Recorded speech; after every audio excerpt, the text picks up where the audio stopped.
Nous voici donc réunis pour la dernière fois au cours de cet automne-hiver à Grenoble, où nous avons eu, je dirais, le bonheur, c'est vrai, de nous pencher sur la merveilleuse histoire de la princesse Kunti. J'aimerais vous faire un aveu, c'est que cette histoire de la princesse Kunti qui se trouve dans le Mahabharata, juste avant la Bhagavad Gita, puisque ce sont les fils de la princesse Kunti qui sont les Pandavas, les héros de la Bhagavad Gita, cette histoire n'avait jamais fait l'objet d'une étude particulière.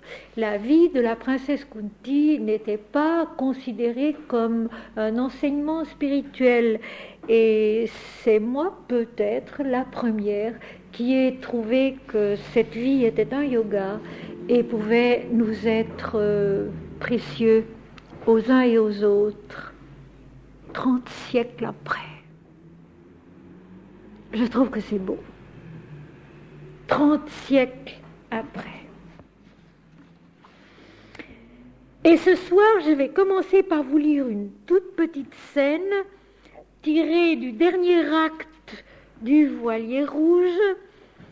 Cela se passe dans le jardin d'un cloître et c'est une conversation entre Thérèse, celle qui est entrée dans le couvent pour devenir la prière de l'action meurtrière des hommes, de la guerre, Thérèse et la mère supérieure, donc dans le jardin du couvent. C'est peu avant la mort de Thérèse. Thérèse, j'étais comme une malheureuse qui se blottit sous l'auvent avec des larmes dans la voix. La mère supérieure, paix sur votre âme, Thérèse.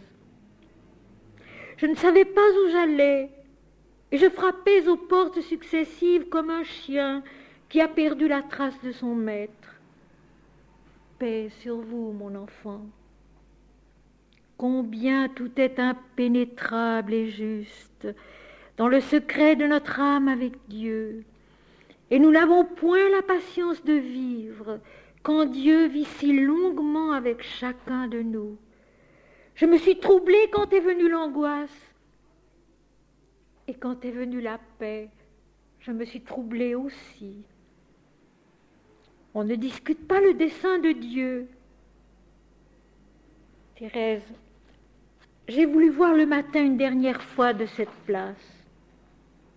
La mère supérieure, le matin aujourd'hui sera doux et bienfaisant. Thérèse, que de fois ma mère ne s'est-il pas associée à ma prière? Et le ciel qu'il répandait sur moi me disait l'amour de Dieu. La mère supérieure, toute grâce lui soit rendue. Voyez, ma mère, la brume encore dissuade notre regard. Mais familière de ces lieux, nous y retrouvons chaque feuillage, chaque forme. Familière des oraisons, nous retrouvons notre foi dans la nuit. Toutes les formules doivent périr, par quoi nous aurons voulu dire Dieu.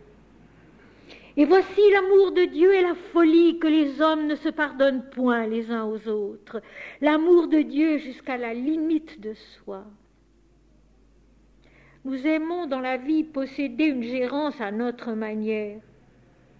Nous n'aimons pas celle que Dieu nous assigne parce qu'elle est modeste et de peu de prix à nos yeux. Nous aimons à nous lier avec les mots que nous disons, les gestes que nous faisons, les vœux que nous concevons. Et tout à l'heure, ils s'en iront sans prendre garde ceux à qui ils étaient dédiés. Dieu seul ne repasse jamais avec négligence par le chemin qu'il a tracé dans notre cœur.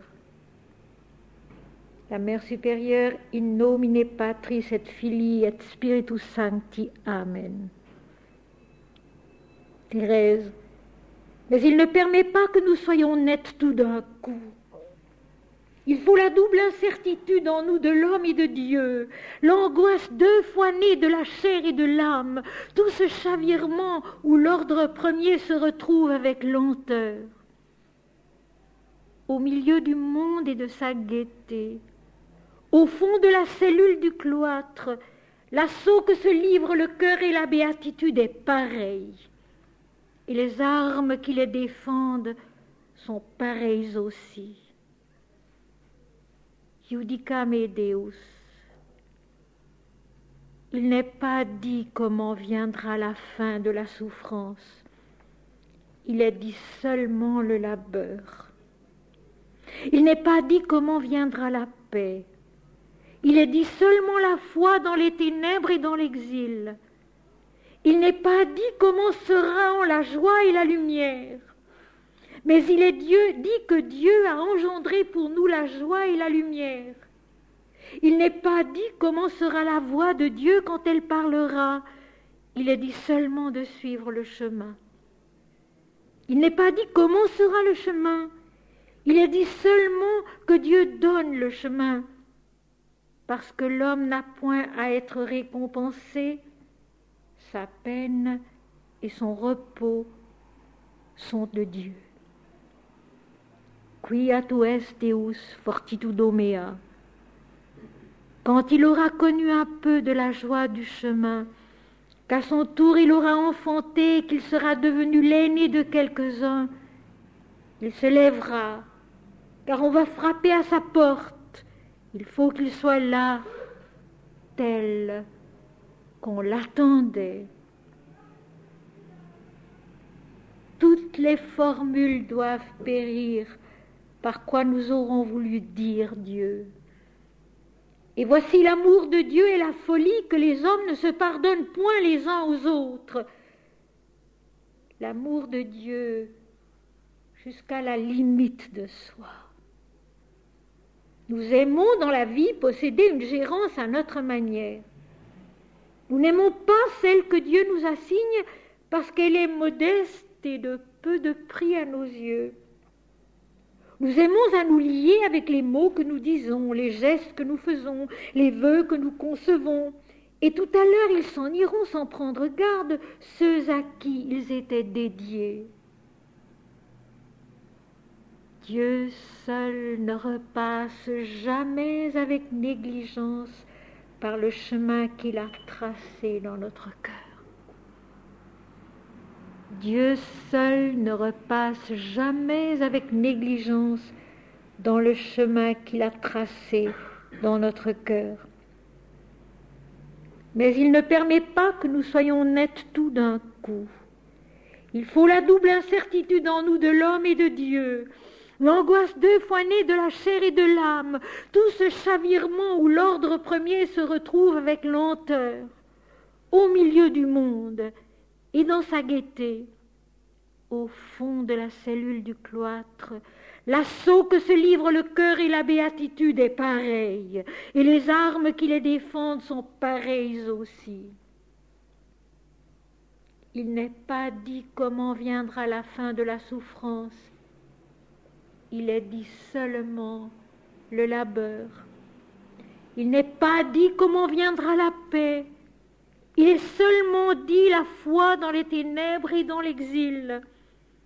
Il n'est pas dit comment seront la joie et la lumière, mais il est dit que Dieu a engendré pour nous la joie et la lumière. Il n'est pas dit comment sera la voix de Dieu quand elle parlera. Il est dit seulement de suivre le chemin. Il n'est pas dit comment sera le chemin. Il est dit seulement que Dieu donne le chemin. Parce que l'homme n'a point à être récompensé, sa peine comme son repos sont de Dieu. Tout à l'heure, une gentille amie me disait, mais Emma, quelle sera la suite de l'histoire de la princesse Kunti? Quelle sera la suite? C'était déjà tellement extraordinaire, sa rencontre avec le dieu Surya et la conception de ce Fils divin qu'elle vit avec la vision divine. Eh bien, ce soir, nous allons continuer, nous n'arriverons pas au bout parce que le récit est encore long, mais nous allons continuer et nous allons voir la suite. Et la suite immédiate, mes amis, c'est quelque chose de la vie spirituelle, de la vie mystique, qui me paraît capital et dont en fait on ne parle jamais. Dont en fait on ne parle nulle part. J'en parle moi, dans mes livres, dans mes conférences. Et peut-être que Sri Aurobindo, lui, pense à cela lorsqu'il dit, et il est le seul, après tout effort, un repos est nécessaire. Mais ce n'est pas encore tout. Le sujet de la suite, mes amis, c'est l'oubli. L'oubli mystique. L'oubli si nécessaire dans le cheminement de la vie spirituelle. Cet oubli dont on ne parle jamais. Un Saint Jean de la Croix, lui, le dit quand il affirme si magistralement il faut se débarrasser des richesses de la terre, mais il ne faut pas s'embarrasser des richesses du ciel. Et on s'embarrasse souvent des richesses du ciel. Et c'est aussi catastrophique, aussi grave que d'oublier de prier. Et nous allons voir dans le récit de la princesse Kunti comment cela se fait. Par la nature même des événements, par la suite logique même de la vie, telle que Dieu l'a créée, d'une façon claire, d'une façon simple, d'une façon saine, elle va devoir vivre l'oubli. Je résume en une phrase. Enfant, elle servait les brahmanes qui venaient demander asile dans le palais de son père, le roi Kuntiboya. Et un jour, elle était encore enfant, elle a soigné pendant toute une année Durvasas, le grand brahmane à l'humeur irascible qui représente admirablement l'exigence totale de la vie. Et je vais le redire parce que c'est sûrement utile pour beaucoup. Hier à Lyon, une amie me disait, mais enfin, dans cette histoire de la princesse Kunti, je comprends mal ce brahmane Durvasas qui reprenait Kunti, qui trouvait à redire sur tous ses préparatifs qui étaient pourtant parfaits, et qui l'accablait de paroles dures, et elle ne fit jamais rien qui le mécontenta. Et je lui ai répondu, mais cette réaction du brahmane, cette façon d'être irascible et exigeant jusqu'à l'extrême limite, c'est la vie. Combien de fois la vie répond à toute notre bonne volonté, à tout ce que nous faisons pour faire bien, très mal, en nous reprochant mille choses et au fond en n'accomplissant pas du tout ce que nous attendons d'elle après la peine que nous nous sommes donnée. C'est la vie qui est irascible, c'est la vie qui a cette exigence totale et qui n'est jamais contente. La seule réponse juste, c'est celle de Kunti qui continue humblement, sans se décourager, avec beaucoup d'amour, à servir le brahmane comme s'il était un vrai Dieu et à se mettre elle-même à son service. Ensuite de quoi, elle a réalisé un progrès intérieur, une maturité spirituelle. Elle est capable de recevoir le mantra qui permet d'accéder à la vision des dieux. Et mes amis, ce seuil-là, si vous voulez, qui est le début de mon journal spirituel, ce seuil-là, qui effectivement commence par Surya, la lumière, c'est un seuil prodigieux qui ouvre en nous le ciel des dieux, le ciel de l'activité divine en nous, et qui nous conduit dès lors sur le chemin de la vérité, sur le chemin de la lumière, mais comme le dit très bien Thérèse dans le passage que je vous ai lu, sans nous dire jamais d'avance ce que sera la fin, ce que sera la joie, ce que sera la paix.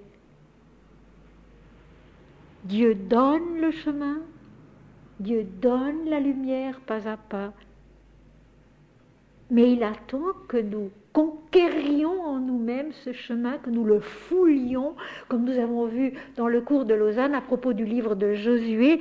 Je donnerai à mon peuple tout lieu que son pied aura foulé. Je trouve cela merveilleux. Tout lieu que son pied aura foulé. Il faut fouler la terre, il faut marcher, il faut conquérir le domaine de la vie intérieure, le pays de Canaan, le pays de la révélation de Dieu en homme, en le foulant pas à pas, avec toute sa sueur, avec toute sa peine, avec toute sa confiance, avec toute sa joie, et sans savoir jamais ce que nous allons rencontrer, quel obstacle il va falloir surmonter. Et vous verrez que la petite Kunti va avoir beaucoup de peine, elle aussi.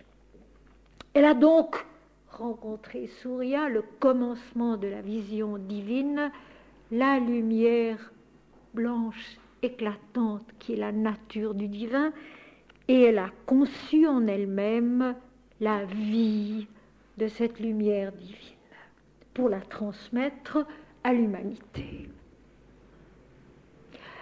Après une extase de cette puissance, de cette authenticité, lorsque, comme le disait la dernière phrase lue la dernière fois, après le départ de Surya, la jeune fille retrouva sa conscience, elle retrouve sa conscience humaine habituelle. Un premier choc, un premier heurt, c'est que rien ne reste de ce qui s'est passé. La conscience incarnée se retrouve telle qu'elle était avant et elle n'a aucune preuve de l'authenticité de ce qu'elle a vécu. Et quand elle se trouve au sein de la vie du monde, au sein d'une famille, tout vient contredire ce qu'elle a vécu. Il n'y a plus aucune preuve. La seule chose qui reste, c'est précisément ce fils conçu. C'est précisément cette conception intérieure qui va maintenant grandir en secret. Cette gestation, cette vie qui va maintenant progresser, grandir en secret en elle. Et avec cette vie qui va progresser en elle, peu à peu, elle va découvrir tout le sens de la vision qu'elle a eue, de l'authenticité de la conception qu'elle a vécue. Et c'est très beau parce que finalement, la vie sur la terre, c'est l'exacte reproduction, dans le nom et la forme, dans la matière, de ce qui se passe en esprit. Kunti, redevenue la princesse dans sa chambre où elle a vu et reçu Surya, n'est plus rien d'autre que la princesse parmi d'autres, et vous verrez qu'elle vivra dans l'appartement réservé aux jeunes filles, dans le palais de son père. Elle n'est plus rien d'autre. Elle ne peut rien dire. Le silence de Zacharie au début de l'évangile selon saint Luc, c'est la même chose. Il ne peut rien dire de ce qui s'est passé parce que c'est intraduisible avec des mots, parce qu'en réalité ce qui a été vécu est tellement au-delà de tout ce qu'on peut exprimer avec des mots dans une intelligence mentale. Elle ne peut rien dire, il ne peut rien dire, Zacharie, d'autres ne peuvent rien dire, parce que ce n'est pas possible. Mais ce qui est bon, c'est que la vie sur la terre passe par le même chemin. Il ne reste rien sauf ce qui va grandir en elle. Cette vie divine, ce Fils de Dieu qui va grandir en elle et qu'à un moment donné, elle transmettra tout à fait en secret aux hommes. Première nécessité du détachement, première nécessité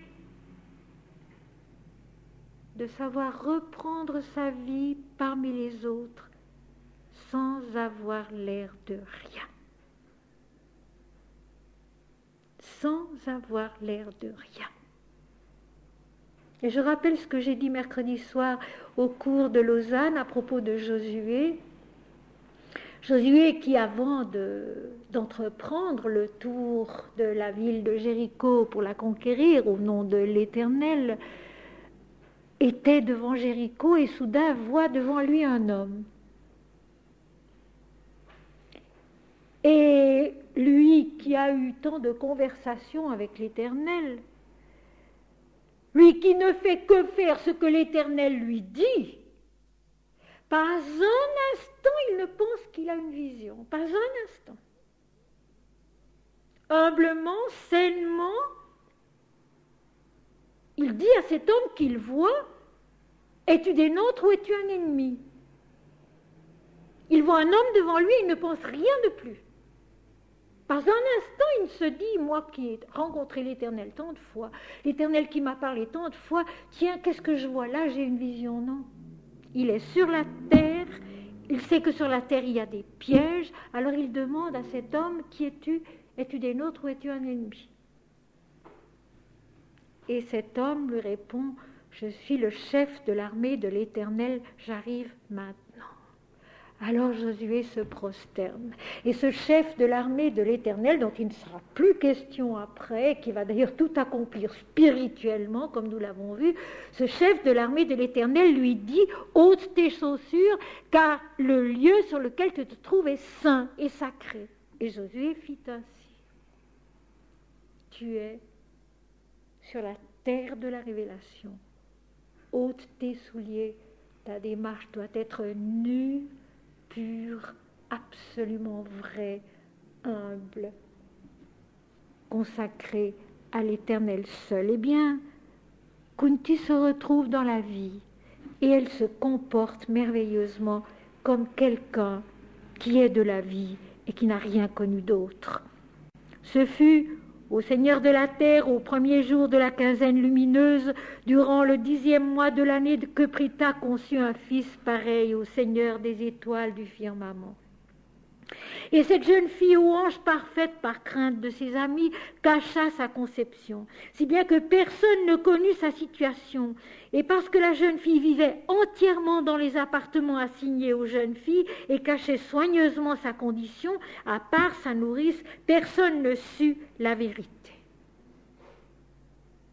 Elle vit dans l'appartement des jeunes filles, auprès de sa nourrice qui est la protection divine qui la nourrit, qui la soigne, qui l'entoure, qui l'aide à cacher sa conception.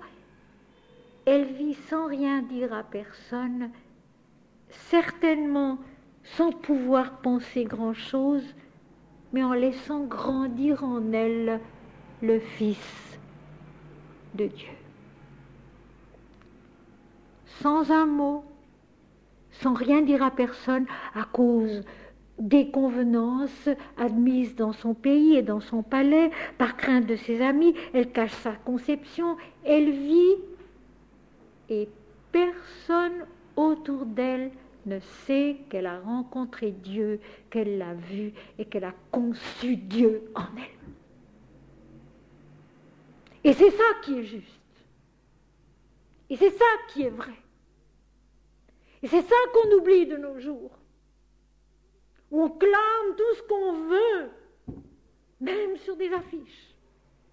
Vous savez, quand je vois, moi, des annonces d'écoles de yoga intégral qui préparent un séminaire de samedi, dimanche, et qui disent intensive pour l'illumination, et qui ensuite, par-dessous, viennent s'en référer à Mahanandamayi et au Maharshi, j'en souffre dans mon corps. Plus faux, ça ne peut pas être. Trahir davantage le yoga, ça ne peut pas. Quand tu as vécu Dieu en toi, dit un très vieux texte sanskrit, tu dois vivre au milieu des hommes comme un sot, un idiot et un sourd. N'avoir l'air de rien. Et moi-même qui vous parle, mes amis, dans un milieu de pasteurs protestants convaincus, très braves, très sérieux, si quelqu'un dans ma famille et dans la famille de mon mari avait su que pendant 17 ans, je rencontrais les dieux de l'Inde, que je recevais leur enseignement, que je vivais avec eux, certainement rien n'eût été possible. C'est parce que je me suis tue pendant plus de 30 ans qu'un jour, tout ayant été dépassé, je pouvais affronter le public et ma famille. Pas avant. Une fois que tout avait été dépassé, accompli, transformé encore, devenu absolument sûr et incorruptible, alors oui, Dieu permet de parler, mais pas avant. Être et se taire. Alors, l'état de vérité de Kunti, c'est quoi? C'est qu'elle a conçu Dieu et qu'elle a Dieu à transmettre. Mais pour le moment, c'est trop tôt de le dire. Le monde ne peut pas le comprendre, ne peut pas l'accepter, et si elle avait dit quoi que ce soit, rien n'eût été possible. Seule sa nourrice, celle qui prenait soin d'elle et lui donnait la nourriture, savait et l'entourait au temps voulu. Cette belle jeune fille, par la grâce du Dieu, enfanta un fils semblable à un vrai Dieu. Et de même que son père, l'enfant était vêtu d'une cotte de maille et paré de brillantes boucles d'oreilles. Donc son corps était la lumière de l'esprit et ses oreilles avaient l'audition, l'intelligence de l'esprit. Il avait des yeux de lion, une vision royale, et des épaules pareilles à celles d'un taureau qui est un des emblèmes de Shiva. Donc il était paré de la vision divine et de la puissance créatrice et révélatrice de Shiva. Et à peine la jeune fille était-elle délivrée d'un enfant qu'elle délibéra avec sa nourrice et plaça l'enfant dans une caisse confortable et douce, faite en osier, recouverte de draps moelleux et garnie d'un coussin précieux. Sa surface était enduite de pois et elle était fermée par un riche couvercle. L'histoire de Moïse. Elle met l'enfant dans un berceau, dans une corbeille d'osier enduite de pois. Les précautions. Jésus, dans une de ces paraboles que peut-être je vous expliquerai ici une fois, celle de l'économe infidèle, qui est très troublante par exemple, dit à la fin de cette parabole: les enfants du siècle ont plus de prudence que les enfants de l'esprit. Jésus déjà le dit. Les enfants du siècle ont plus de prudence que les enfants de l'esprit. La prudence, les précautions. L'enfant a été conçu divinement. L'enfant est né portant les signes de sa divinité sur lui. Mais pour le moment, le monde ne peut pas recevoir cette nouvelle, ne peut pas comprendre. Réfléchissons un instant. Dans la Bible, depuis des siècles, les prophètes de l'Éternel, les prophètes vénérés du peuple d'Israël, des pharisiens, des scribes, des sacrificateurs, les prophètes, ceux qui parlent au nom de Dieu, ont annoncé la venue du Messie, ont annoncé la venue du Fils de Dieu. Quand il est paru, on ne l'a pas reconnu. Ainsi, cet enfant né de la princesse Kunti, conçu par le dieu Surya, il était de la plus simple précaution de ne pas en parler, de ne rien en dire. Et elle obéit probablement à des ordres qu'elle a reçus intérieurement, à une maturité humaine et divine qui s'est faite en elle pendant la grossesse. Elle a compris que cet enfant dont elle ne pouvait pas parler, il fallait qu'elle le confie à la garde de Dieu. Et c'est ce qu'elle va faire. Qu'elle l'abandonne, qu'elle l'oublie. Et c'est là que nous en arrivons à l'oubli mystique, donc qui va être le sujet de toute la page qui suit. L'enfant naît en cachette, elle le met dans une corbeille garnie royalement par un coussin moelleux. Cette corbeille est enduite de poids, elle va la confier aux eaux de la vie, donc au destin divin de sa nature. Elle en prend soin, elle le dépose. Dès sa naissance, elle va s'en séparer. Elle va s'en séparer. Vous allez voir que ce ne sera pas facile. Elle va s'en séparer. Et c'est là que je répète, parce que c'est tellement important, quand il nous arrive de vivre quelque chose d'authentique et de divin, il faut non seulement ne pas en parler, n'avoir l'air de rien, mais il faut l'oublier. J'aime mieux dire, il faut le rendre à Dieu. Pour que lui seul en assure la suite, sans qu'elle puisse être déformée, dans sa sainteté. Et vous savez, il y a quelque chose qui nous le dit dans la Bible. Après toutes les interventions spirituelles de la Bible, les anges remontent au ciel. Les anges, c'est la lumière spirituelle, c'est la lumière du message divin. Et quand le message est donné aux hommes, il remonte au ciel. Si nous vivons quelque chose qui nous paraît authentique et important au fond de nous-mêmes, prenons-en conscience avec joie, avec gratitude, et puis rendons-le à Dieu. Rendons-le à Dieu, n'y touchons pas. La parole de Jésus au matin de Pâques ne me touche pas, car je ne suis pas encore remontée vers mon Dieu et votre Dieu.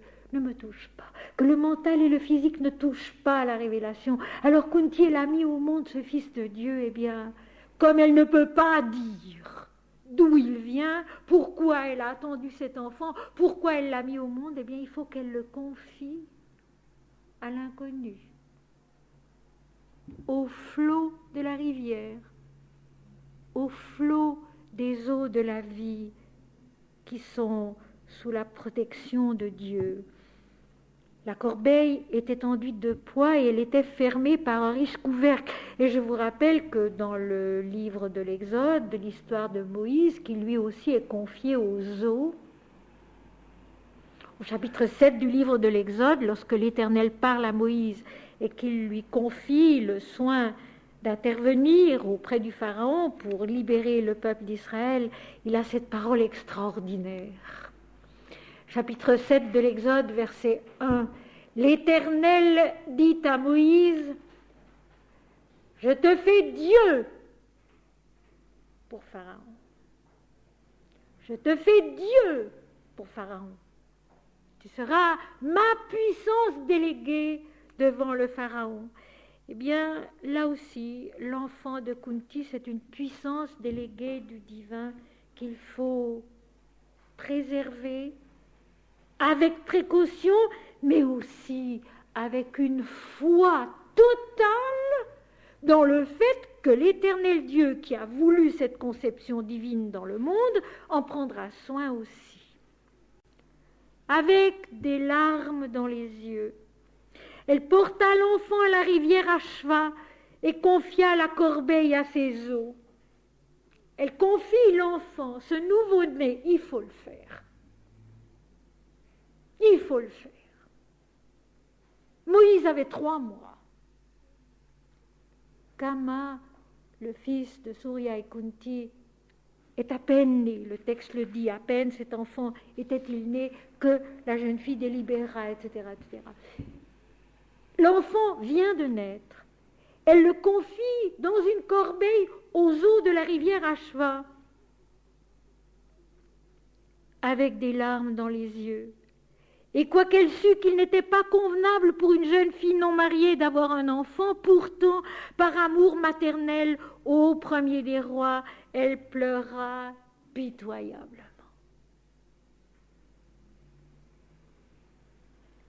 La souffrance de se détacher d'un amour de Dieu personnel et particulier. C'est aussi le vrai sens, mes amis, de la fameuse parole du Christ sur la croix.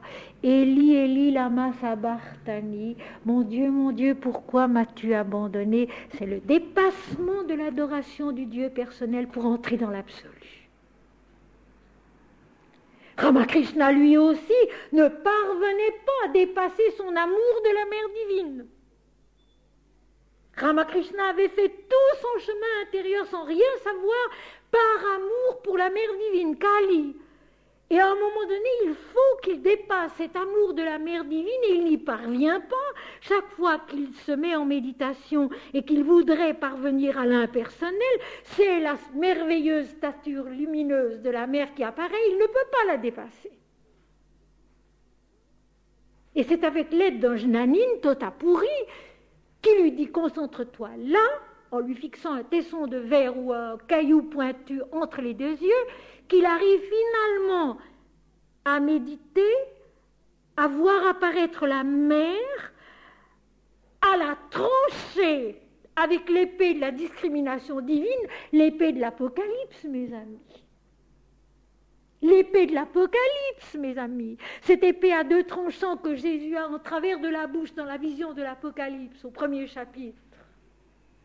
L'épée de l'Apocalypse qui est la révélation de Dieu en l'homme, qui tranche vers le bas et vers le haut les rangs. L'épée divine, l'arme divine faite par Amrita, Shiva, le Dieu de l'unité. Ramakrishna, à ce moment-là, a la possibilité, a le courage, a la force de pourfendre la mère divine. Et il entre dans l'absolu, où il restera 6 mois. Alors que normalement, on dit dans l'Inde qu'au bout de 12 jours, le corps se désagrège et qu'on meurt. Il y restera 6 mois. Il en reviendra grâce à un neveu qui n'était pas du tout yogine, mais qui le battait, qui l'obligeait à avaler de la nourriture, qui l'a empêché de s'en aller.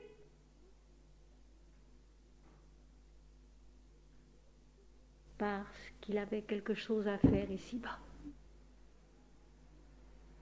Et pour rien d'autre.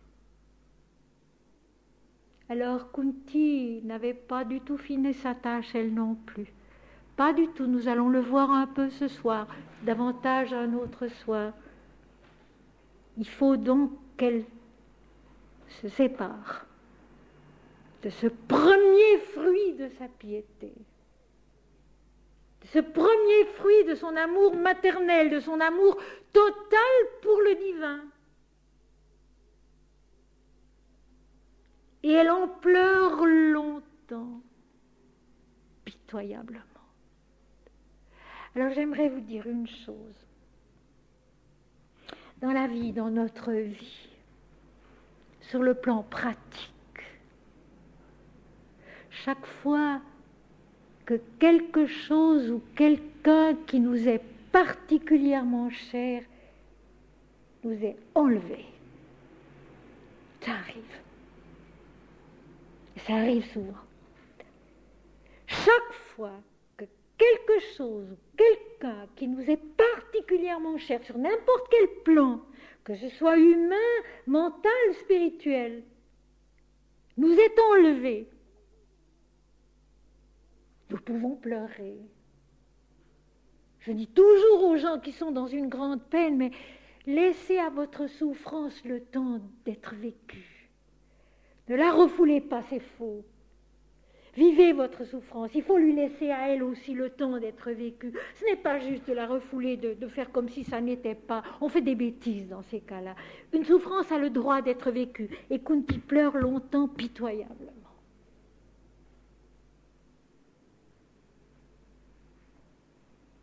Mais en sachant qu'en nous faisant perdre quelque chose ou quelqu'un, Dieu nous attend avec un pas de plus. C'est toujours vrai. Rester cramponné à ce qu'on a perdu, c'est une erreur. Rester cramponné à ce qu'on a perdu, c'est une erreur. Ou s'attacher désespérément à quelque chose qu'on sent qu'on va perdre, c'est une erreur. Seigneur, je te le donne. Tu le veux, je te le donne. Parce que je sais que tu m'apporteras autre chose pour aller plus loin. C'est toujours la mort à une adoration d'un Dieu personnel et la naissance à quelque chose de moins personnel, à quelque chose de plus vaste, de plus grand, de plus vrai, de meilleur pour soi-même et pour le monde. Que de fois dans une même vie, il faut savoir oublier, se détourner du Dieu qu'on adorait. La grande erreur des religions, c'est de rester figé à un endroit. On doit croire comme ça, on doit aimer comme ça, puis des fois d'en sortir. C'est tuer la vie de l'esprit. Adorer, oui. Mais accepter que Dieu nous dise un jour, écoute, maintenant ça suffit, c'est fini, dépose ça. Tu as fait un bout de chemin comme ça, c'est bien. Mais maintenant dépose, va plus loin. Ça n'empêche pas de pleurer. Ça n'empêche pas de pleurer. Mais il faut accepter de se détourner et d'aller plus loin. Par amour maternel au premier des rois, elle pleura pitoyablement. Écoute les paroles que Kunti en larmes proféra alors qu'elle confiait la corbeille aux eaux de la rivière Ashva.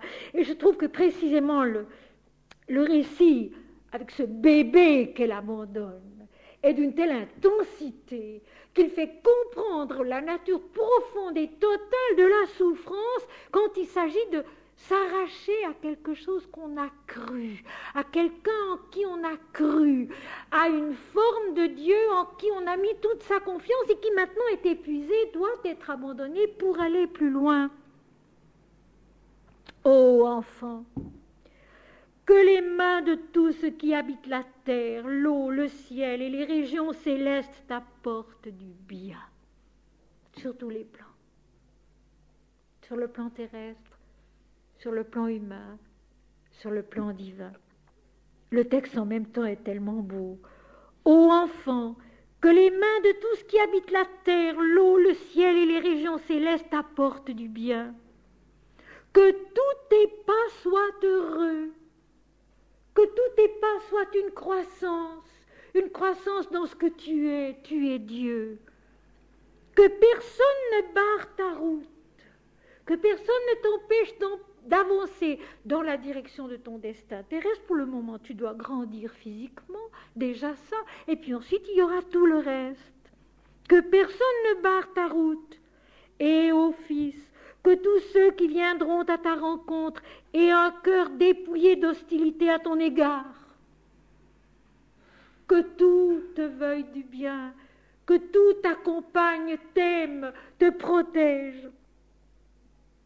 Puisse le Seigneur des eaux, Varuna, te protéger dans l'eau, elle le confie à Dieu. Puisse le Dieu qui ordonne les cieux te protéger totalement dans le ciel. Et puisse, ô Fils, le meilleur de ceux qui répandent la chaleur, c'est-à-dire Surya ton père, de qui je t'ai reçu selon l'ordre du destin, te protéger partout. Puissent les Adityas et les Vasus, les Rudras, les Sadhyas, les Vishvadevas et les Maruts, les points cardinaux avec le grand Indra, les régents qui les président, et en effet tous les êtres célestes, te garder en tout lieu. Elle le confie à Dieu. Elle le confie à tous ceux qui proclament Dieu dans le monde, à tous ceux qui manifestent Dieu dans le monde. Même en pays étrangers, je saurai te reconnaître à ta côte de maille. Partout, plus tard, dans longtemps, je saurai que c'était toi. Toi qui maintenant auras grandi, non pas seulement en toi-même et dans le monde, mais en moi, avec tout ce que je serai devenu par ta conception, ta gestation, ta naissance et maintenant mon abandon. Tous les éléments de la croissance intérieure, la rencontre avec Dieu, la conception, la gestation secrète, la naissance secrète, l'abandon secret, rendre à Dieu, et puis maintenant en continuant de grandir dans l'abandon, loin de toi. Tout est croissance en Dieu. Je saurai te reconnaître à ta côte de maille. En vérité, ton Seigneur, ô Fils, le divin Surya, possédant les richesses de la splendeur, est bienheureux, car au moyen de sa vision céleste, il te regardera descendre le courant. Kunti sait que si elle a reçu la vision céleste, la vision divine, c'est dans un but précis, et nous verrons plus tard, ce soir encore je pense, qu'elle a compris que ce mantra qu'elle a reçu du Brahman, c'était pour concevoir un fils, des fils de Dieu à transmettre au monde. Elle a compris cela, mais elle n'a pas la vision céleste universelle de Surya, qui peut voir son fils n'importe où. Alors elle le dit, en vérité ton Seigneur, ô Fils, le divin Surya, possédant les richesses de la splendeur, est bienheureux, car au moyen de sa vision céleste, il te regardera descendre le courant. Pour moi, tu es perdu. Pour moi, tu rentres dans l'inconnu, tu rentres dans la nuit, je te perds. En te rendant à Dieu, en t'abandonnant à ton destin divin sur la terre. Bienheureuse aussi est cette femme qui, ô toi qui fus engendrée par un Dieu, te prendra pour son fils et te donnera à téter quand tu auras soif, parce que Kunti ne peut pas penser que cet enfant va grandir de rien. Il faudra bien qu'il soit recueilli par quelqu'un. Comme la mère de Moïse, quand elle a mis la corbeille dans les eaux du Nil, elle a bien pensé que quelqu'un recueillerait l'enfant et s'en occuperait, et ce sera là la fille du roi Pharaon. Et Kunti aussi se dit, cette corbeille qui va partir, elle va s'arrêter quelque part, une femme la trouvera, verra qu'il y a un bébé et s'en occupera. C'est une histoire qui se répète dans la vie du monde. J'ai moi-même une cousine en Hollande qui, pendant la dernière guerre, alors que les Juifs étaient traqués par les Allemands dans la Hollande occupée, un soir a entendu sonner à sa porte. Puis son mari est allé répondre. Et derrière la porte, il y avait une corbeille. Dans la corbeille, il y avait un bébé, qui était certainement un enfant juif. Il était simplement dit son prénom, son âge et ce que mangeait la petite fille, parce que c'était une petite fille. Alors ma cousine et son mari ont compris de quoi il s'agissait. Ils ont pris la corbeille et l'enfant et ils l'ont élevé. Plus tard, ils ont fait beaucoup de recherches après la guerre pour retrouver sa famille, sans la retrouver. Ils l'ont adoptée, ça a été leur fille. Mais c'était aussi une enfant sauvée de la guerre. Ainsi, une mère qui confie son bébé à la vie, le confie à Dieu, le confie à la bonne volonté de Dieu dans les hommes et espère qu'une femme accueillera l'enfant comme le sien. Alors Kunti le dit, bienheureuse en vérité sera celle qui t'accueillera comme un enfant et qui te donnera à téter quand tu auras soif. Une femme qui te recevra comme étant un fils de Dieu, une créature de Dieu perdue et dont elle s'occupera.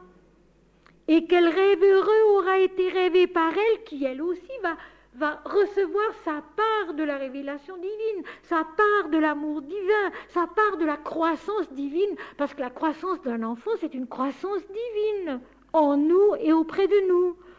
Et quel rêve heureux aura été rêvé par elle qui t'adoptera pour son fils, toi qui es revêtu de la splendeur du soleil, paré d'une céleste cotte de mailles et orné de boucles d'oreilles, rayonnant comme sourit à ton père.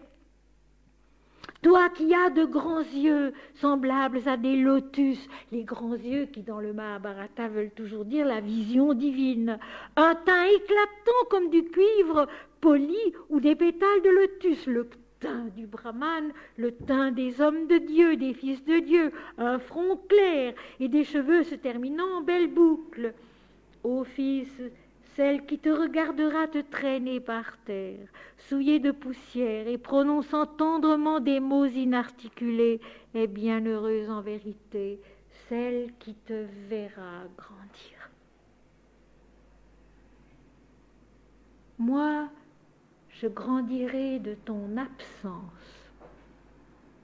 C'est aussi possible. Moi, je grandirai de ton absence. Elle grandira de ta présence. Elle rêvera un rêve heureux.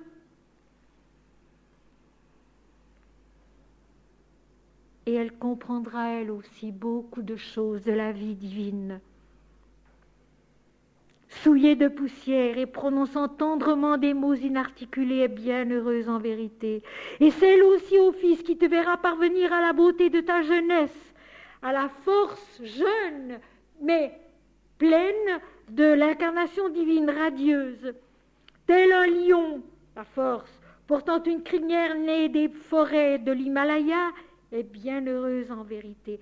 Donc, Kunti met toute sa tendresse, tout son amour dans cet abandon. Seigneur, tu es venu à moi.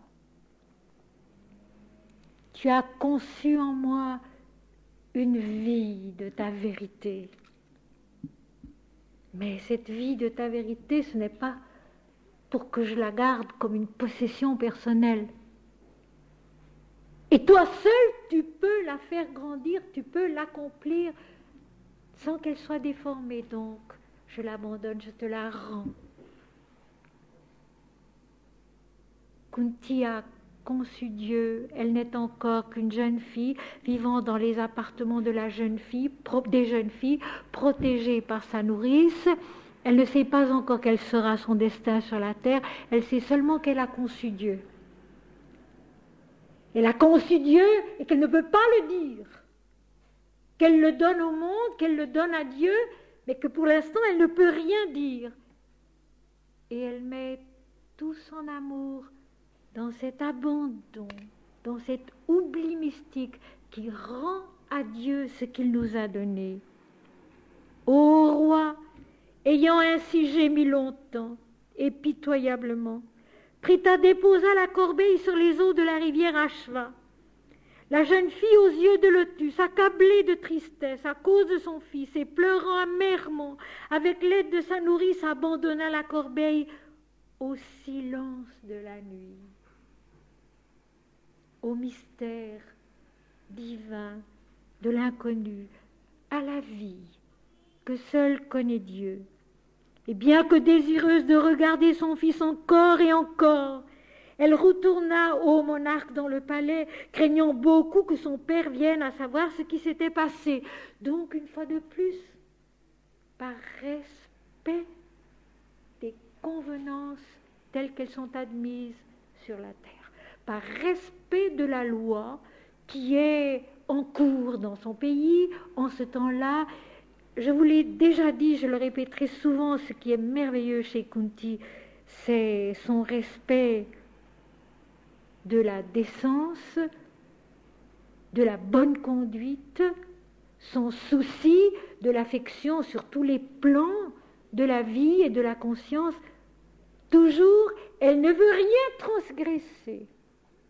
Elle veut rester en ordre avec la terre et en ordre avec le ciel. Mais ce que le ciel lui demande est parfois difficile à comprendre, difficile à vivre. Mais elle veut rester en ordre avec la terre et en ordre avec le ciel. Et ça, mes amis, c'est quelque chose dont il faut se souvenir. La vie spirituelle, ce n'est pas de la licence. C'est la liberté de l'esprit, oui. C'est la liberté de la conception de Dieu qui grandit en nous, qui va ailleurs que ce que les hommes connaissent, oui. Mais dans le respect de la décence, des convenances, des lois qui régissent l'existence ici-bas, car cette décence, cette convenance, ces lois viennent aussi de Dieu. Et nous allons retrouver cela tout à l'heure dans la suite de notre récit. Pendant ce temps, la corbeille flottait de la rivière Ashva dans la rivière Charmanvati. De la rivière Charmanvati, elle passait dans la Yamuna, la rivière de Krishna donc, et ainsi dans le Gange, le fleuve sacré, le fleuve de l'unité divine, le fleuve de Shiva. Porté sur les vagues du Gange, l'enfant contenu dans la corbeille parvint à la ville de Champa, gouvernée par un homme de la tribu de Sutta. En effet, l'excellente cotte de mailles et les boucles d'oreilles, donc son caractère divin, son authenticité divine, faite par Amrita, par Shiva, née avec son corps, manifestée dans le monde, de même que la disposition du destin à son égard, maintinrent l'enfant en vie. Il est fils de Dieu, Dieu donné aux hommes. Le temps de sa mort viendra, mais pour l'instant, il est maintenu en vie par sa nature divine, elle-même est la protection du destin de Surya. Et maintenant, beaucoup plus tard,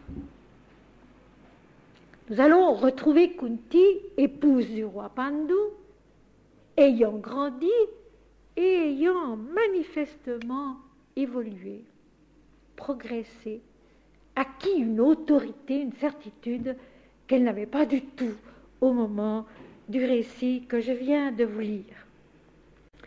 Le roi Pandu dit, il n'y a rien dans le texte entre deux, je n'ai rien sauté. Ça se termine par la phrase que je viens de vous lire. En effet, l'excellente cotte de mailles et les boucles d'oreilles faites par Amrita, donc la lumière de l'unité, la vie de l'unité, née avec son corps, de même que la disposition du destin à son égard, maintinrent l'enfant en vie. Et ensuite, au paragraphe suivant, le roi Pandu dit « Ceux qui connaissent les Védas ont déclaré qu'il est du devoir des femmes de faire ce que leur demande leur mari. Spécialement ô toi au visage parfait, moi qui suis privée du pouvoir de procréation, désirant maintenant avoir une descendance, je mérite d'autant plus que tu m'obéisses. Ô aimable personne, joignant les paumes de mes mains pourvues de doigts roses et faisant avec elles une coupe pareille à des pétales de lotus, je les élève sur ma tête afin de t'être propice. Ô toi, au regard clair, il t'appartient de susciter sur ma demande une descendance avec l'aide d'un brahmane possédant un haut mérite d'ascèse. Car ainsi, grâce à toi, ô toi, ô ange loyal, je pourrai suivre le chemin réservé à ceux qui sont bénis par des enfants. Kunti est donc maintenant mariée. Mariée à un roi Pandu, très pieux, versé dans les Védas, mais qui, par suite de la malédiction d'un brahmane, ne peut pas avoir d'enfant. Et j'ai souvent dit que Les malédictions de l'Éternel, les malédictions des dieux sont en somme une bénédiction, une miséricorde, un refus dans l'ordre des choses pour que soit possible un autre ordre qui vient de Dieu. Ainsi, le roi Pandu a épousé la princesse Kunti et il s'adresse à elle d'une façon un peu pompeuse, je veux bien, mais enfin en lui disant « Ceux qui connaissent les Védas ont déclaré qu'il est du devoir des femmes de faire ce que leur demande leur mari. » La connaissance des Védas, c'est la connaissance de la vérité en un sens tellement haut. Ritam Brihat, la vérité brillante des Védas, la vérité de la connaissance divine, de la connaissance de la lumière, de la progression dans la lumière. Les Védas donc ont déclaré qu'il est du devoir des femmes de faire ce que leur demande leur mari, de leur donner des enfants, spécialement toi au visage parfait, toi dont l'harmonie physique atteste une harmonie intérieure, dont la beauté du visage fait pressentir la grandeur de l'âme, la vérité de l'esprit. Moi qui suis privée du pouvoir de procréation, moi qui suis le mental impuissant à connaître Dieu. Car l'impuissance du roi Pandu, c'est ça. C'est l'impuissance du mental qui ne peut pas concevoir Dieu qui est l'unité, alors que le mental est la dualité. Moi qui suis privée du pouvoir de procréation, désirant maintenant avoir une descendance, progresser dans la vie, progresser dans la connaissance de Dieu par conséquent, je mérite d'autant plus que tu m'obéisses, je mérite que tu m'aides. Tu es l'âme. Tu as le rayonnement de l'âme. Moi, je ne suis que le mental frappé d'impuissance par la nature même des choses, le mental qui est dualiste et qui est incapable de concevoir l'unité. Je mérite d'autant plus que tu m'obéisses. Ô aimable personne, joignant les mains pourvues de doigts roses et faisant avec elles une coupe pareille à des pétales de lotus, je les élève sur ma tête afin de t'être propice. Je prie les dieux, j'invoque les dieux pour qu'ils t'inspirent, pour qu'ils t'aident à me donner ce que moi je ne peux pas trouver tout seul, pas faire tout seul.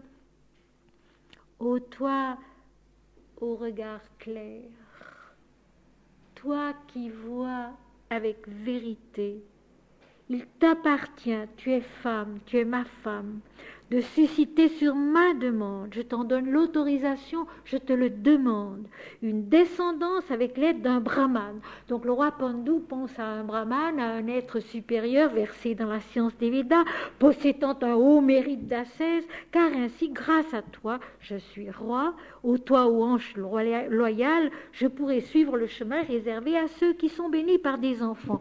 Donc grâce à toi, j'aurai une descendance, mon règne pourra continuer, je suivrai le chemin de la vie, qui en même temps est le chemin de la découverte et de la connaissance de Dieu. Les deux choses sont bien mêlées, nous allons le voir dans toute la suite. Pandu ne peut pas avoir d'enfant, mais Pandu surtout. Je le répète, c'est notre mental dualiste qui est impuissant à connaître Dieu, impuissant à concevoir l'unité dans laquelle Dieu paraît, Dieu se conçoit en nous. Alors Kunti comprend soudain ce qu'elle a vécu dans sa jeunesse, dans son enfance, et elle répondra au roi Pandu d'une façon habile, toujours discrète, mais cette fois-ci on sent qu'elle a compris qu'elle sait ce qu'elle dit et qu'elle sait à quoi elle s'engage. Elle révèle enfin ce qu'elle n'a jamais dit jusque-là. Ainsi interpellé par le roi Pandu, ce vainqueur des cités hostiles, donc ce roi Pandu, qui est un roi du peuple des Bharata, un peuple élu aussi, est un roi pieux. Les cités hostiles, c'est exactement comme les citadelles fortifiées du livre de Josué, ce sont toutes les citadelles fortifiées de notre moi, de notre égoïsme, de notre orgueil, de notre personnalité humaine, les cités hostiles intérieures. Donc c'est un homme pieux qui a déjà une certaine connaissance des dieux et de la religion. La belle Kunti, toujours attentive à ce qui était agréable et avantageux pour son Seigneur, comme elle l'était pour son père, comme elle l'était pour les gens qui habitaient dans le palais, pour son Seigneur, lui répondit en disant « Au temps de ma jeunesse, ô Seigneur, dans la maison de mon père, j'étais chargée de m'occuper de tous les hôtes. J'avais l'habitude de servir des brahmanes aux vœux rigides et d'un grand mérite ascétique. Un jour, je satisfis par mes soins ce brahmane que le peuple nomme Durvasas, dont l'esprit est pleinement contrôlé et qui possède la connaissance de tous les mystères de la religion. Content de mes services, ce brahmane m'accorda une faveur sous la forme d'un mantra, me permettant d'appeler auprès de moi tout être céleste que je voudrais. Et le rishi, s'adressant à moi, me dit « Tout être céleste appelé par ce moyen, ô jeune fille, s'approchera de toi et obéira à ta volonté, qu'il le désire ou non. » C'est-à-dire que les dualités sont dépassées à ce moment-là. Il y a appel, il y a réponse divine. Et ô princesse, tu auras ainsi un enfant par sa grâce. Elle ajoute cela, parce qu'elle a compris maintenant que ça caractéristique particulière à elle, c'est de concevoir des fils de Dieu pour les donner aux hommes. Tu pourras appeler tout être céleste par ce mantra, il viendra, il t'obéira, et ô princesse, tu auras aussi un enfant par sa grâce. Ô Bharata, ce brahmane me dit cela lorsque je vivais dans la maison de mon père, les paroles prononcées par un brahmane ne peuvent jamais être fausses. Le temps est donc venu, maintenant, où elles peuvent porter du fruit. Commandé par toi, ô royal sage, je puis convoquer l'un des êtres célestes afin que nous ayons de bons enfants. Ô premier des hommes véridiques, dis-moi lequel des êtres célestes je dois appeler, sache cela, en ce qui concerne cette affaire, j'attends tes ordres. Le temps a passé. Kunti est mariée.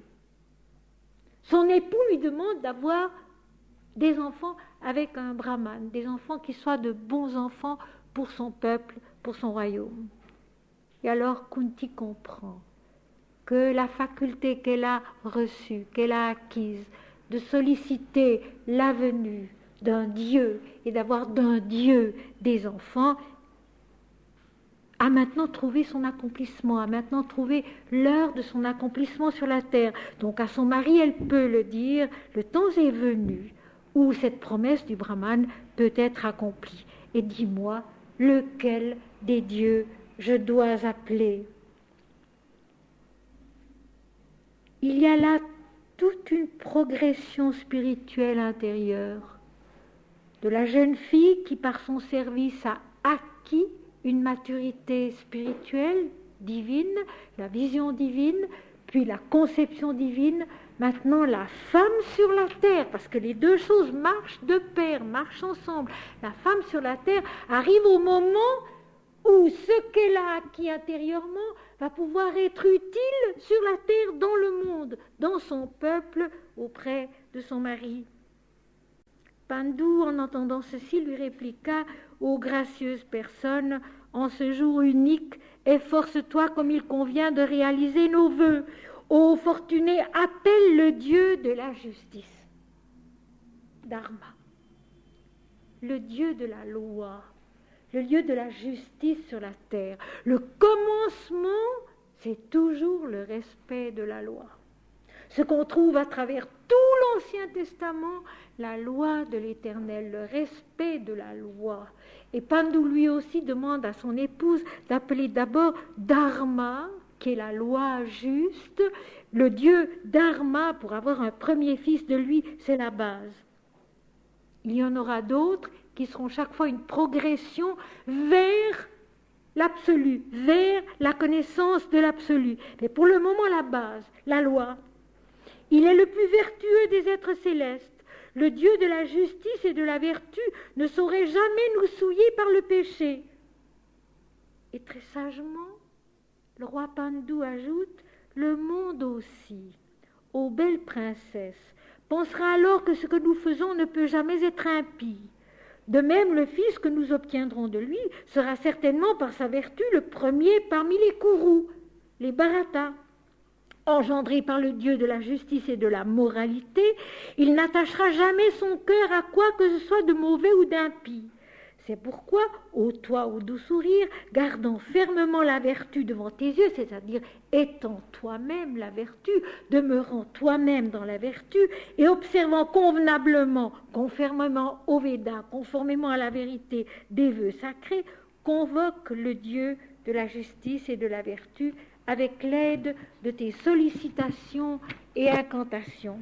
Ainsi, le premier Pandava, le premier fils du roi Pandou et de la princesse Kunti sera un fils de Dharma, le dieu de la justice, la loi divine, la base qui permet l'équilibre et l'harmonie de l'existence sur la terre.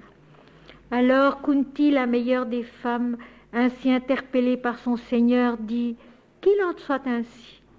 Puis s'inclinant devant lui et contournant respectueusement sa personne, par respect, elle résolut de faire ce qu'il lui commandait. Et maintenant, vous allez voir toute la différence entre la rencontre de Surya et Kunti, où pour elle c'était une découverte effarante, et maintenant le progrès spirituel, la façon dont elle appellera et dont elle accueillera le Dieu Dharma, parce qu'elle sait ce qu'elle fait sur le plan de la vie tout entière, sur le plan de la vie divine. Elle offrit sans perdre de temps des sacrifices aux dieux et commença à répéter comme il convenait la formule que Durvasas lui avait communiquée. Elle se donne donc à un temps de piété, d'adoration, d'intercession. Elle invoque. Je rappelle ici en passant que le Paraclet, l'Esprit Saint dont Jésus parle dans les évangiles, veut dire l'invoquer, de parakaleo en grec, qui veut dire appeler à soi, invoquer. Elle invoque le Dieu de la justice. Alors le Dieu, rendu plus puissant par ses incantations,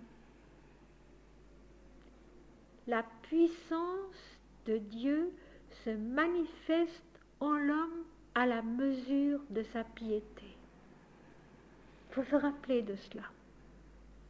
La puissance de Dieu se manifeste en l'homme à la mesure de sa piété. Plus nous aimons Dieu, plus nous essayons de le servir, plus nous répétons son nom, plus nous vivons pour lui, plus nous nous offrons à lui, plus nous abandonnons ce que nous devons abandonner pour lui, plus sa puissance grandit en nous. Alors le Dieu rendu plus puissant par ses incantations arriva au lieu où se trouvait Kunti. Au lieu où se trouvait Kunti, ça veut dire aussi sur le plan spirituel et vivant où elle se situe. Assis sur son char, resplendissant comme le soleil. Souriant, il demanda « Ô Kunti, que dois-je te donner ?» Et Kunti, de même, souriant, à son tour, répondit « Tu dois me donner un enfant. » Sans aucune histoire, sans aucune hésitation, maintenant il sait. Je dois concevoir Dieu en moi-même pour le transmettre aux hommes. Kunti, souriant de même, répondit « Tu dois me donner un enfant. » Alors la belle Kunti fut unie avec le Dieu de la justice sous sa forme spirituelle et obtint de lui un fils dévoué au bien de toutes les créatures. Elle mit au monde ce merveilleux enfant qui vécut pour acquérir une grande gloire.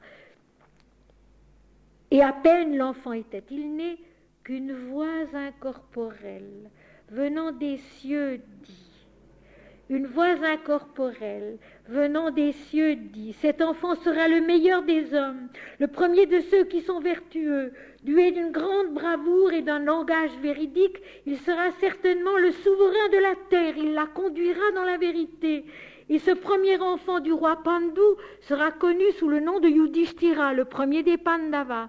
Possédant la bravoure et une nature honnête, sans fraude, sans mensonge, il sera au roi célèbre, connu à travers les trois mondes, le ciel, la terre et la mer. Donc, la conscience spirituelle, la conscience mentale et l'inconscient. Je vais reprendre un peu parce que je ne veux pas aller trop vite. Mais, est-ce qu'on ne dirait pas le récit d'une nativité? À peine l'enfant était-il né qu'une voix incorporelle, les anges dans la nuit de Noël, apparaissant aux bergers et leur disant « Je vous annonce une bonne nouvelle. Car aujourd'hui dans la ville de David, il vous est né un sauveur qui est le Christ, le Seigneur Dieu. » Une voix incorporelle, la voix de l'Esprit qui vient confirmer. Cet enfant sera le meilleur des hommes, le premier de ceux qui sont vertueux, doué d'une grande bravoure, etc. Et j'ouvre ici la Bible à l'Évangile selon saint Luc, chapitre 1er, les versets 14 à 17. C'est l'archange Gabriel qui s'adresse à Zacharie en lui annonçant la venue de ce fils alors que Zacharie et sa femme sont déjà vieux. Il sera pour toi un sujet de joie et d'allégresse, et plusieurs se réjouiront de sa naissance, car il sera grand devant le Seigneur. Il ne boira ni vin, ni liqueur enivrante, et il sera rempli de l'Esprit Saint dès le sein de sa mère. Il ramènera plusieurs des fils d'Israël au Seigneur leur Dieu. Il marchera devant Dieu avec l'esprit et la puissance d'Élie, pour ramener les cœurs des pères vers les enfants et les rebelles à la sagesse des justes, afin de préparer au Seigneur un peuple bien disposé. Ce sont presque les mêmes mots au sujet de Saint Jean-Baptiste, au sujet de ce premier fils du roi Pandu, Yudhishthira. Cet enfant sera le meilleur des hommes, le premier de ceux qui sont vertueux, doué d'une grande bravoure et d'un langage véridique. Il sera authentique, il sera vrai. Il sera certainement le souverain de la terre qu'il conduira dans la vérité. Et ce premier enfant de Pandu sera connu sous le nom de Yudhishthira, possédant la bravoure, toujours cette bravoure, toujours ce courage, parce que le combat dans les dualités est difficile, il est long, il est dur, et une nature honnête, sans mensonge, sans fraude. Il sera un roi célèbre, connu à travers les trois mondes. Régnant dans le ciel de l'esprit, parce qu'il est Dieu. Régnant dans la conscience mentale de la terre parce qu'il est incarné, régnant sur l'inconscient comme Jésus lui aussi, après Vendredi Saint, descend dans l'inconscience. Jusque-là, pour la rechercher et la ramener à la vérité. Donc un fils de Dieu régnant dans la vérité de l'esprit, régnant dans la vie de la terre et son mental dualiste, son intelligence dualiste, régnant aussi sur l'inconscient où se trouvent des éléments lumineux autant qu'ailleurs, afin d'enfanter la création entière à sa vérité qui est Dieu. Ce deuxième fils de Kunti, ce premier fils du roi Pandu et de la princesse Kunti, c'est donc celui qui incarne ici-bas la justice de Dieu. La justice de Dieu qui, dans les Écritures, est synonyme de la vérité. Voici maintenant, nous avons lu une bonne partie de l'histoire de la princesse Kunti que j'ai nommée un yoga. Parce qu'il y a en effet toute une démarche à partir de la piété toute simple d'une enfant. Piété pure, vraie, honnête, pleine d'amour, non seulement pour les brahmanes, pour Dieu, pour les Védas, mais aussi pour sa famille, qui naît pas à pas à la connaissance intérieure de Dieu qui, comme le disait Thérèse dans le passage que je vous ai lu, ne se fait pas tout d'un coup, mais progressivement et par étapes. C'est ainsi, mes amis, que nous terminons notre dernière rencontre de la saison 86-87 et j'espère que nous aurons le temps de continuer et de terminer. Maintenant, nous passerons à la méditation.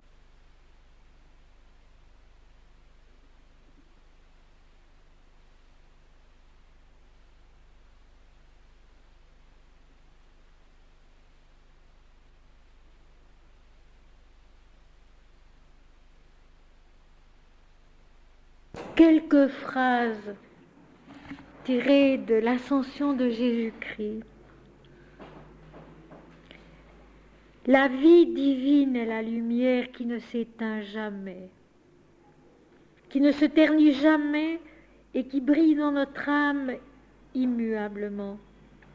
Elle se situe très haut, bien au-delà des pensées, des sentiments, des travaux de la terre, et pourtant elle est en eux aussi, pas après pas. Elle est la substance et l'ordre merveilleux de la création, de sa croissance et de sa transfiguration dans l'infini, pour tous et pour chacun simultanément. À chaque instant, Dieu est, et il est tout, au-dedans de nous-mêmes comme dans l'univers, l'authenticité immédiate et immuable de notre nature. Pourquoi l'homme s'attache-t-il tant à sa personne différenciée et à son destin particulier, à son apparence que chaque seconde modifie au-dedans comme au-dehors? Pourquoi ne ressent-il pas dans son cœur la plénitude de la lumière et de la vie, l'intelligence de l'amour immémorialement, inaltérablement? Il naît, et sa naissance est la lumière qui chante un hymne éternel, sous un voile qui l'obscurcit à ses yeux. Il distingue le voile et non pas la lumière, secret du regard infaillible qui le contemple du fond de son authenticité. L'apparence est le voile qui cherche sa réalité, et le regard est Dieu qui du dedans de l'apparence la révèle à soi et l'accomplit dans sa splendeur. La forme croît, et sa croissance est la lumière qui l'épanouit dans sa joie. La forme meurt, et elle épouse la lumière dans l'insondable champ de son immensité. La forme est l'ombre, sa limite est le jour. Le nom est l'image, sa vérité est Dieu. Le temps révèle, sa profondeur est l'immortalité. La forme croît, et sa croissance est la lumière qui l'épanouit dans sa joie. La forme meurt, et elle épouse la lumière dans l'insondable champ de son immensité. La forme est l'ombre, et sa limite est le jour. Le nom est l'image, sa vérité est Dieu. Le temps révèle sa profondeur, et sa profondeur est l'immortalité. C'était dans le livre de l'Ascension, pages 21 et 22.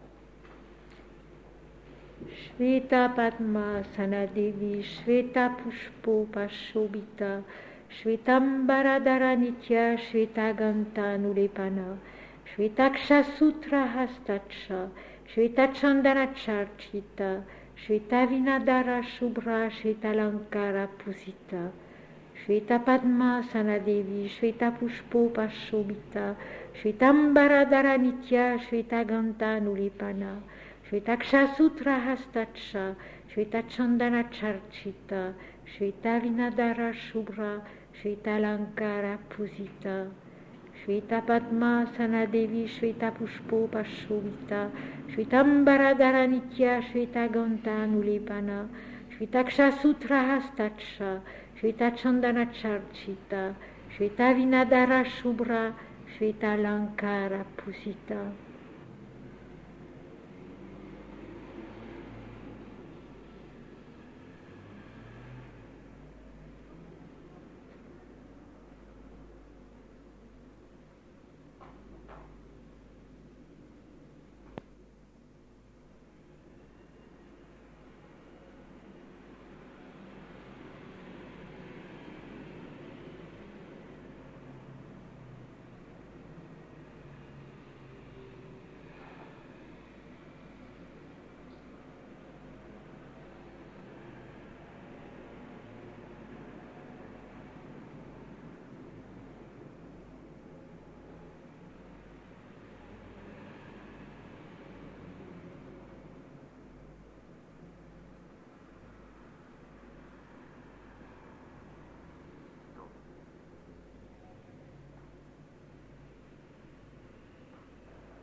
abandonner à Dieu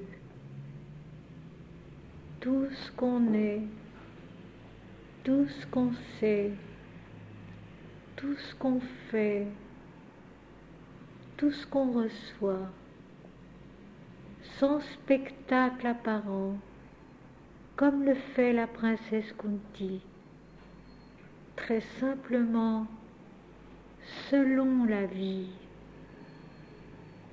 abandonner tout ce qu'on est, tout ce qu'on sait, tout ce qu'on fait, le rendre à Dieu, sans spectacle apparent, très simplement, comme le fait Kunti, selon les lois de la vie.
Seigneur, merci.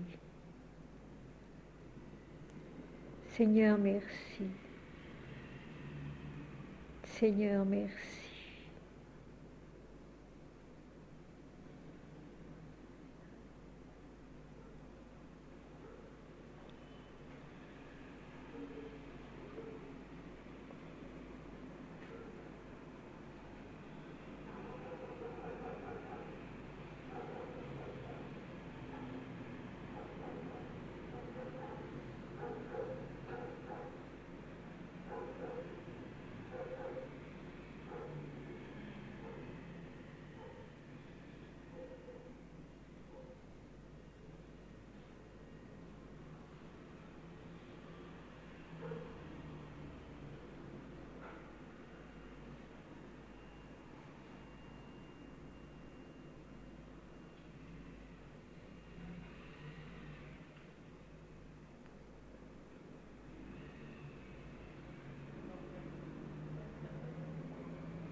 Un pas après l'autre, en oubliant le pas précédent, un pas après l'autre, le pas suivant, accomplissant tout ce qui a précédé, un pas après l'autre, en oubliant le précédent, le pas nouveau, accomplissant tout ce qui a précédé.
Surya, le soleil de l'âme, le soleil de l'esprit, le soleil de la vie. Surya, le soleil de l'âme, le soleil de l'esprit, le soleil de la vie.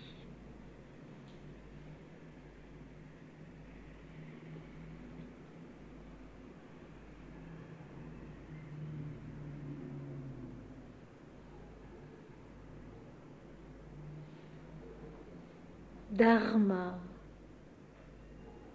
la base lumineuse de la loi universelle de Surya dans la vie terrestre. Dharma, la base lumineuse de la loi universelle de Surya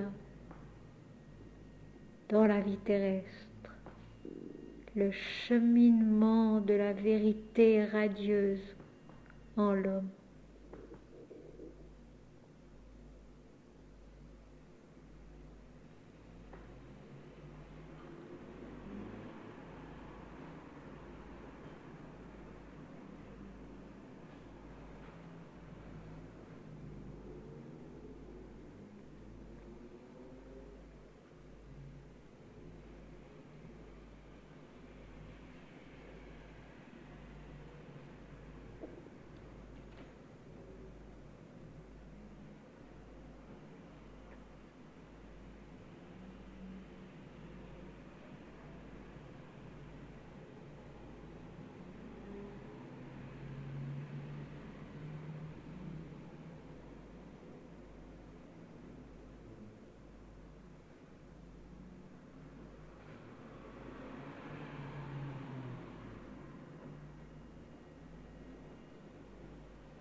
Dieu est là,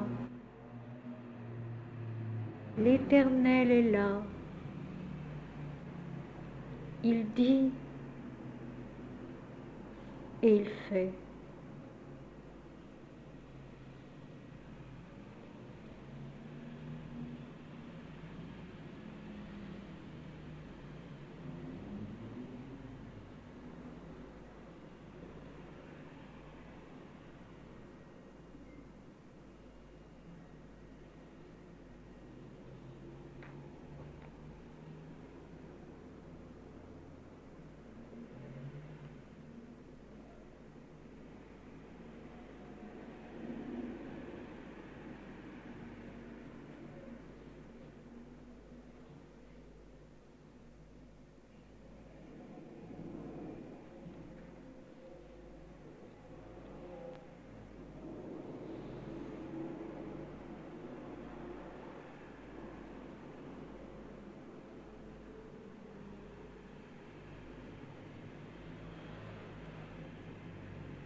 Dieu vient et il demande, que veux-tu de moi? Seigneur, je voudrais te connaître, je voudrais te concevoir en moi. Seigneur, je voudrais te connaître, je voudrais te concevoir en moi.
Comme il est beau ton jour, Seigneur,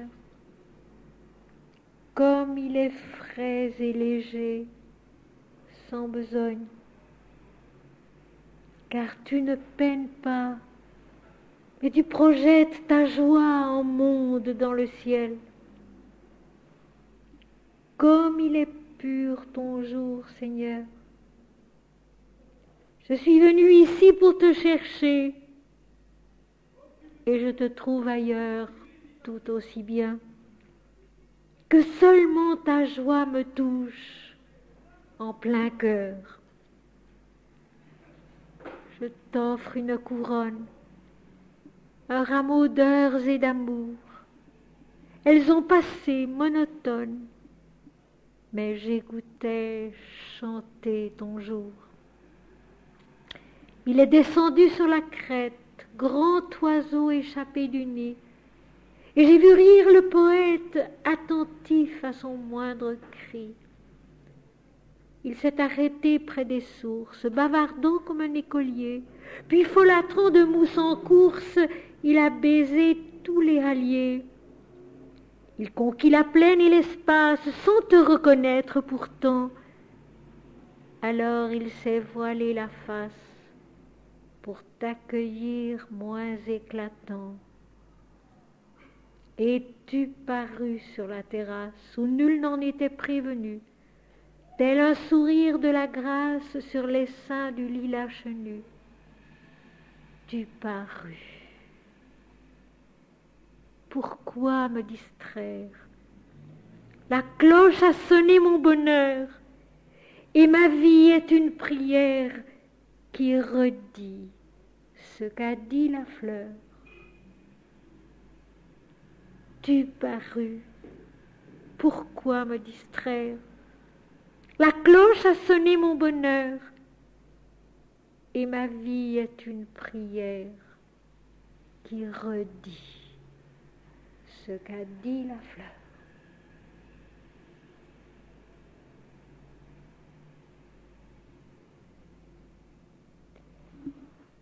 Mes amis, la vie de la princesse Kunti est bien plus qu'un exemple. C'est un yoga, un chemin à suivre, un chemin de la conception de Dieu en l'homme, un chemin de la découverte et de l'incarnation de Dieu en l'homme. Notre destin à tous et à chacun.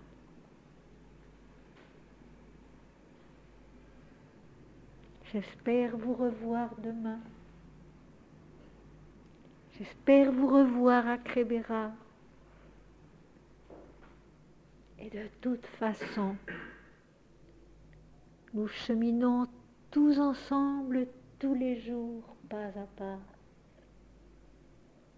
Rien ne peut nous séparer, puisque nous sommes tous un seul et même Fils de Dieu.